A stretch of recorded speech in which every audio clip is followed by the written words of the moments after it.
DCB മീഡിയയുടെ പുതിയൊരു വീഡിയോയിലേക്ക് സ്വാഗതം. ഗാർഹിക പാചകവാതക സിലിണ്ടറുകൾ ഉപയോഗിക്കുന്ന എല്ലാവരും പ്രത്യേകം ശ്രദ്ധിക്കുക. നിങ്ങൾ അറിഞ്ഞിരിക്കേണ്ട പ്രധാനപ്പെട്ട 4 അറിയിപ്പുകളാണ് ഷെയർ ചെയ്യുന്നത്. ഗ്യാസ് സിലിണ്ടർ ഉപയോഗിക്കുന്ന എല്ലാവർക്കും കേന്ദ്ര സർക്കാർ ഇപ്പോൾ 2026 സബ്സിഡി നൽകുന്നുണ്ട്. പൊതുവിഭാഗത്തിൽപ്പെട്ടവർക്കും ഉജ്ജ്വല യോജന വിഭാഗത്തിൽപ്പെട്ട ഗുണഭോക്താക്കൾക്കും 2 രീതിയിലാണ് കേന്ദ്ര സർക്കാർ സബ്സിഡി 2026 മുതൽ നൽകുന്നത്. ഉജ്ജ്വല വിഭാഗത്തിൽപ്പെട്ട 10 കോടിയോളം പേർക്ക് അവരുടെ ആധാറുമായി ലിങ്ക് ചെയ്ത ബാങ്ക് അക്കൗണ്ടുകളിലേക്ക് സബ്സിഡി തുക എത്തും. 2026 ഒരു സിലിണ്ടറിന് 300 രൂപയോളമാണ് സബ്സിഡിയായി നൽകുന്നത്.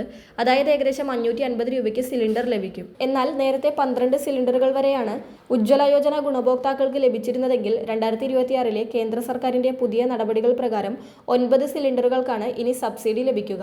9ാമത്തെ സിലിണ്ടറിന് ശേഷം 10ാമതൊരു സിലിണ്ടർ അതേ വർഷം തന്നെ ബുക്ക് ചെയ്യുകയാണെങ്കിൽ അതിന്റെ മുഴുവൻ വിപണി വിലയും ഗുണഭോക്താവ് നൽകേണ്ടി വരും. ഇനി പൊതുവിഭാഗത്തിൽപ്പെട്ടവർക്കുള്ള സബ്സിഡി ഗുണഭോക്താക്കളുടെ അക്കൗണ്ടിലേക്കല്ല കേന്ദ്ര സർക്കാർ നൽകുന്നത്. അത് പൊതുമേഖലാ എണ്ണ കമ്പനികളായ ഭാരത്, HP, ഇൻഡെയിൻ എന്നീ കമ്പനികൾക്ക് നേരിട്ടാണ് കേന്ദ്ര സർക്കാർ നൽകുന്നത്. 30,000 കോടി രൂപയോളമാണ് കേന്ദ്ര സർക്കാർ ഇത്തരത്തിൽ നൽകുന്നത്. അതിനാൽ തന്നെ പൊതുവിപണിയിൽ വരുന്ന LPG ഗ്യാസിന്റെ വിലക്കയറ്റം പൊതുജനങ്ങളിലേക്ക് കൈമാറാതെ സ്ഥിരമായ വില നിലവാരം തുടരുകയാണ് പൊതുമേഖലാ എണ്ണ കമ്പനികൾ. 14 കിലോഗ്രാം വരുന്ന ഗാർഹിക സിലിണ്ടറിന്റെ വില വർഷങ്ങളായി 860 രൂപയിൽ തന്നെയാണ് തുടരുന്നത്. എന്നാൽ വാണിജ്യ ആവശ്യങ്ങൾക്കുള്ള ഗ്യാസിന്റെ വിലയിൽ മിക്ക മാസങ്ങളിലും ഏറ്റക്കുറച്ചിലുകൾ വരാറുണ്ട്. അതോടൊപ്പം തന്നെ ഉജ്ജ്വല യോജന ഗുണഭോക്താക്കൾ ഗ്യാസ് മസ്റ്ററിംഗ് പൂർത്തിയാക്കുന്നതിൽ വീഴ്ച വരുത്തിയാൽ നിലവിൽ ലഭിച്ചുകൊണ്ടിരിക്കുന്ന ആനുകൂല്യങ്ങൾ പൂർണ്ണമായും തടസ്സപ്പെടുന്ന സാഹചര്യമുണ്ടാകും. ഇൻഡെയിൻ, ഭാരത്, HP തുടങ്ങിയ ഏത് കമ്പനിയുടെ ഗ്യാസ് സിലിണ്ടറുകളാണ് നിങ്ങൾ ഉപയോഗിക്കുന്നതെങ്കിലും ഈ നിയമങ്ങളെല്ലാം ബാധകമാണ്. പ്രതിമാസം ഗ്യാസ് ബുക്ക് ചെയ്യുന്ന സമയത്ത് തന്നെ സബ്സിഡി തുക ഇവരുടെ അക്കൗണ്ടിലേക്ക് തിരികെ ലഭിക്കും. സബ്സിഡി തുക കൃത്യമായി അക്കൗണ്ടിലേക്ക് എത്തുന്നതിനായി ബാങ്ക് അക്കൗണ്ട് ആധാറുമായി ലിങ്ക് ചെയ്തിട്ടുണ്ടെന്ന് ഉറപ്പുവരുത്തണം. ഇത്തരത്തിൽ സബ്സിഡി ലഭിക്കാത്തവർ ആധാറിന്റെ വെബ്സൈറ്റ് വഴിയോ അല്ലെങ്കിൽ ബാങ്കിൽ നേരിട്ടെത്തിയോ ആധാർ സീഡിംഗ് സ്റ്റാറ്റസ് പരിശോധിക്കുകയും ആവശ്യമെങ്കിൽ KYC അപ്ഡേറ്റ് ചെയ്യേണ്ടതുമാണ്. ഗ്യാസ് ഉപയോക്താക്കൾ നിർബന്ധമായും ചെയ്തിരിക്കേണ്ട മറ്റൊരു കാര്യമാണ് ഇലക്ട്രോണിക് KYC അഥവാ മസ്റ്ററിംഗ്. കണക്ഷൻ ഉടമ ജീവിച്ചിരിപ്പുണ്ടെന്നും ആനുകൂല്യങ്ങൾ കൈപ്പറ്റാൻ അർഹതയുള്ള ആളാണെന്നും ഉറപ്പുവരുത്താനാണ് ഈ സംവിധാനം. നമ്മുടെ സമീപമുള്ള ഗ്യാസ് ഏജൻസിയിലോ അല്ലെങ്കിൽ ഏജൻസി നിർദ്ദേശിക്കുന്ന പ്രത്യേക കേന്ദ്രങ്ങളിലും ആധാർ കാർഡും ഗ്യാസ് കണക്ഷൻ ബുക്കുമായി എത്തി നേരിട്ട് ബയോമെട്രിക് വിവരങ്ങൾ നൽകി ഈ മസ്റ്ററിംഗ് പൂർത്തിയാക്കാം.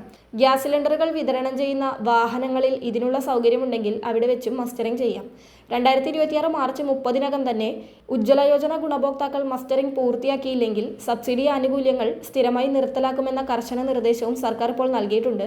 മസ്റ്ററിംഗ് ചെയ്യുന്നതിലൂടെ സബ്സിഡി മാത്രമല്ല മറ്റു പല സുരക്ഷാ ആനുകൂല്യങ്ങളും ഉപഭോക്താക്കൾക്ക് ഉറപ്പാക്കുവാൻ സാധിക്കും.